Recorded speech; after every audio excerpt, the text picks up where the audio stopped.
Welcome to another enlightening episode of The Truth About the Plant, the show that takes you on a journey through the world of psychoactive plants and alternative wellness, all while delivering the real, actual insights you crave. I'm your host, Christina Dees. This is my equally talented co-host, Dr. Amanda Ryman. Dr. Ryman, you want to tell them why we're here? I'd love to. So, we are here because it can be so difficult to find reliable information about cannabis on the internet.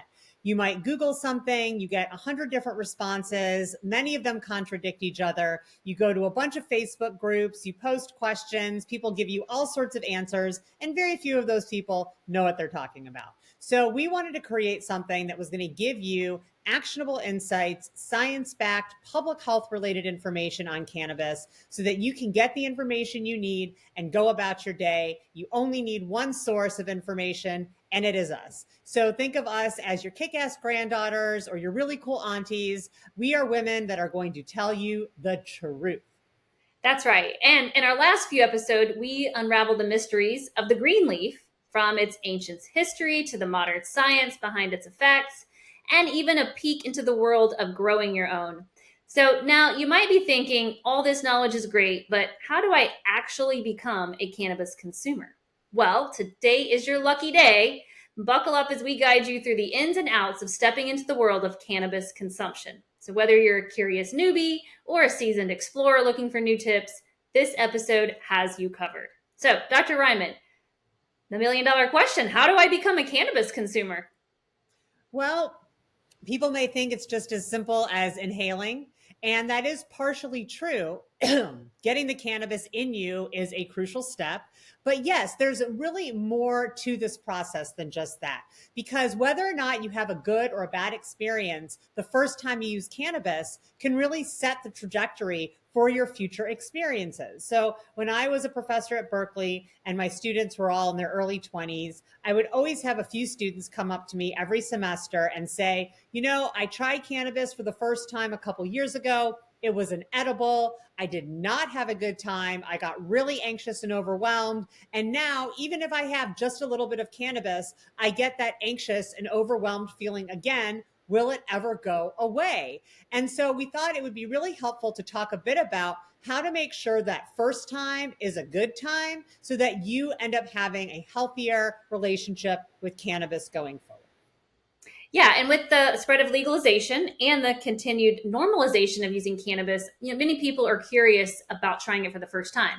So, like you said, is that process of becoming a cannabis consumer just as simple as inhaling, or is there more to it? What are the steps in the process? So this is really interesting because one of the kind of urban legends that you may have heard out there is that you don't get high the first time. That was something I heard. Christina, I don't know if that's something you ever heard I growing do. up. Yeah. So this whole idea that you don't get high the first time you use cannabis. So that's actually based in somewhat of a truth. And this dates back all the way to the 1950s. So in 1953, there was a sociologist named Howard Becker, and he decided to study the transition of becoming a cannabis consumer. What were the steps for somebody to go from never having consuming cannabis to enjoying cannabis? And he interviewed about 50 to 100 cannabis consumers and asked them about their first experience. And what he found is that there are three concrete steps involved in becoming a cannabis consumer. So one we already mentioned, which is successfully consuming cannabis. So Christina, you and I probably remember Bill Clinton. I did not inhale. Yeah, right. So if you have a joint, but you don't know how to smoke it correctly, or you have a bowl and you don't know how to smoke it correctly, I used to have to hold the carb for my mom when she was smoking a bowl because she couldn't light it and block the carb at the same time. Then you That may dang, not actually, what? I said the dang carb. The dang It- carb, right? We have so much better technology these days. But if you don't actually know how to smoke it, then you aren't going to be as successful at being a cannabis consumer. Now, keep in mind when Becker was doing his study back in 1953, smoking was the primary, if not exclusive way that people were consuming. We didn't have edibles and vape pens and all the things we have on the market today. So his study was really focused on smoking. So the number one step was actually being able to successfully get the cannabis inside you. Now, you might think that's it, that's all you have to do. But what he found is that there's actually two additional steps that are really important. The second step is connecting what you're feeling to a positive experience, excuse me, and actually experiencing what being high feels like. So when we consume cannabis, the THC and the other cannabinoids, they enter our bloodstream, they go to our brain, and that produces an effect. But if we're new to cannabis, we may not recognize that effect as being high, and we may not recognize that effect as being positive. So there is a step of actually recognizing, I feel different now, and this is what different is, and I like different, right? So that's step two. Step three is being with other people that can model what that experience looks like. So when I got really high for the first time, I was in a dorm room my freshman year of college, and we were all sitting around and we were smoking some pot. And my friends just started laughing hysterically. My friend was telling a joke. Everyone started laughing, but like way more than they would usually laugh. Then they got hungry and people wanted to order pizza, and everyone was just kind of chilling out and having a good time. And so I watched that, right? I watched that as somebody being new to cannabis and said, oh, okay. So now I know what being high feels like. And this is what kind of being high looks like. And interestingly, there is a theory that goes along with the process of observing others and kind of taking and internalizing their behavior to help you learn. And it's called social learning theory. It was invented by a psychologist named Albert Bandura. And social learning theory basically says that there are some activities out there that we learn by watching others. So a good example of this is learning how to play tennis. Do you play tennis, Christina? I do play tennis. Okay. So when you were learning how to play tennis, how did you learn? Watching others. Right. So when you go to your tennis instructor, does he sit you down in a classroom and verbally describe to you how to hit a forehand? No, No. no, What does he do? we're on the court. Go You're on the ahead. court. Back. He's Here's your showing ball. you. This Yeah, is how you do it. he's demonstrating it. He's holding your arm and showing you what follow through looks like. That Mhm. is a learning theory, right? So you're learning not by him describing what a forehand is, but actually watching him execute a forehand and then developing your own muscle memory by watching him. So not that different from learning how to be high. So you're watching other people. It's not that someone's sitting you down and saying, okay, so when you're high, this is what it's going to feel like, and this is what you're going to want to do. You're actually in that moment experiencing it. So that is kind of the process of becoming a cannabis consumer. So you want to be able to get the cannabis in you. You want to recognize that you are feeling high and you want to associate that with something positive. And then you want to have people around you that are more experienced in using cannabis so that you can actually see what being high looks like. This is super fascinating. I'm so glad we're having this conversation. You know, my first experience was a good time. Actually, I didn't get high my very first time. I think because I didn't know what to do and how to inhale and et cetera, et cetera. I know some folks who did not have a good experience the first time. You know, they took too much, or they did it in an environment that made them anxious, or maybe they didn't know how to use it either, and then nothing happened. So, what's the key to making the first experience a good one? Well, we've talked about this before, but really the key is set and setting. So, the key to having a good experience with cannabis the first time is to be in the right mindset and to be in the right environment. So, here are some tips for you if you're out there thinking, I've wanted to try cannabis. Maybe it's legal where I live now, but I'm just afraid I'm not going to have a good time. I'm afraid I'm going to get anxious, and I don't want that to happen. So, what are some things I can do to help minimize the likelihood of that happening? Well, the first thing is having other experienced cannabis consumers with you. So this is not something that you should necessarily do by yourself, in your bedroom where nobody knows what's happening. You want other people around you because one, they know how to consume. So they're going to make sure that you actually consume properly. Two, they're having a positive experience because they like using cannabis. So they're going to help you connect what you're feeling with something positive. And three, going back to social learning theory, they're going to show you what it means to be high. So having experienced consumers around you is great. And believe me, An experienced consumer loves the opportunity to initiate somebody into cannabis. They take it very seriously. They'll probably set up something amazing for you. So find some experienced friends, or maybe your daughter or your niece or nephew, and let them create an environment for you. Secondly, is choose your method of consumption carefully. So we've talked about this on the show before. Edibles can be tricky because they are very hard to titrate your dose. You may not feel the effects for a couple hours. So you may have some and then you're kind of waiting around, waiting around. And because it takes so long, it can be harder to get to step two, which is recognizing that you're high. There have been times in the past where I've taken an edible and totally forgotten about it. And then like 3 hours later, I'm like, oh my God, I'm high.